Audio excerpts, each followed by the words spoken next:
البط المولر اللي هو البغال، ما شاء الله. شايفين هنا برضو تشكيلة كبيرة من انواع البط. في بط مولر اللي هو البغال عمر اسبوع، وفي بط مولر برضو عمر 8 ايام او 10 ايام. انا صورت لكم ده عمر اسبوع بالظبط. البطة ب 65 جنيه. المولر ده ب 65. ده عمر اسبوع. هو ده نوع ايه بقى؟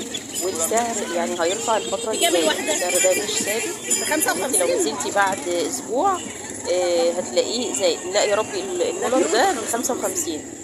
البط المولر اللي قدامكم ده عمر اسبوع ب 55 جنيه للبطة الواحدة. زي ما انتم شايفين كده ده عمر اسبوع. الاسبوع الجاي لو جيتي تنزلي بعد اسبوع، بعد 4 ايام، يعني مش عارفة السعر ده هيكون لسه موجود ولا رفع.